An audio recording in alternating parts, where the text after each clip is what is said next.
మన వేదాన్ని కూడా ప్రతి ఇంట్లో పెట్టుకొని ఆ వేదాన్ని చదువుతూ మన పిల్లలందరికీ చదివించినట్లయితే వాళ్ళకు ధర్మాలు తెలుస్తాయి. మొట్టమొదటి ధర్మం ఏం తెలుస్తుందంటే పిల్లలకు మాతృదేవో భవ, పితృదేవో భవ, ఆచార్య దేవో భవ, అతిథి దేవో భవ అని నిర్దేశిస్తుంది.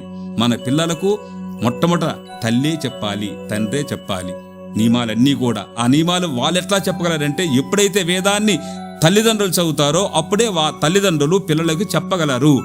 కాబట్టి అటువంటి పవిత్రమైనటువంటి ధర్మాన్ని బోధిస్తూ ఉన్నటువంటి శక్తివంతమైనటువంటి అనేకమైనటువంటి శక్తులు కలిగినటువంటి ఏ వేదమైతే ఉందో ఆ వేదం మన భారతదేశానికి రావడం చాలా గొప్ప విశేషం. ఎందుకంటే ఆ ఒక్కొక్క వస్తువు ఒక్కొక్క దగ్గర ఉంటుంది. వేదము సర్వత్రా ఉన్నప్పటికీ కూడా భారతదేశంలో ఎందుకు వెలసింది అని ప్రశ్న కూడా వస్తుంది. ఒక్కొక్క వస్తువు ఒక్కొక్క దగ్గర ఉంటుంది. మన ఇంటిలో పూజ గదిని ఏర్పాటు చేసుకుంటాం. మరి పూజ మందిరం అనేటువంటి ఒక ఇంట్లో ఒక మూల ఉంటుంది. మరి మన కుటుంబాన్ని ఎట్లా రక్షిస్తుంది? సర్వత్ర వ్యాపకంగా అయినటువంటి పూజా మందిరం ఎలా రక్షిస్తుంది అంటే అందులో ఒక శక్తి ఉంటుంది కాబట్టి రక్షిస్తుంది. అదేవిధంగా ప్రపంచాన్నే రక్షిస్తుంది వేదం.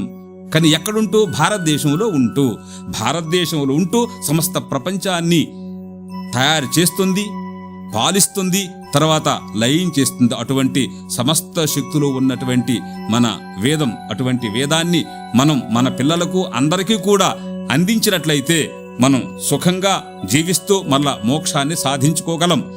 ఇటు శారీరకంగా కావచ్చు, మానసికంగా కావచ్చు, సామాజిక పరంగా కావచ్చు అనేకమైనటువంటి సూక్తులను, అనేకమైనటువంటి విషయములను మన వేదము అటు భగవంతుడి గురించి చెబుతూ మనం ఏ విధంగా సమాజంలో జీవించాలన్నటువంటి విషయములన్నింటినీ కూడా మన వేదం మనకు చెప్తుంది. కాబట్టి అటువంటి వేదాన్ని స్వరబద్ధంగా భక్తియుతంగా నేర్చుకున్నట్లయితే తప్పనిసరిగా మన మహర్షులు, పెద్దవాళ్ళు అందరూ సంతోషించి మనలందరినీ కూడా ఆశీర్వదిస్తారు. కాబట్టి అటువంటి వేదాన్ని భక్తి శ్రద్ధలతో పూజించి చదివి తరిస్తారని భావిస్తూ అందరికీ జై శ్రీవేదం.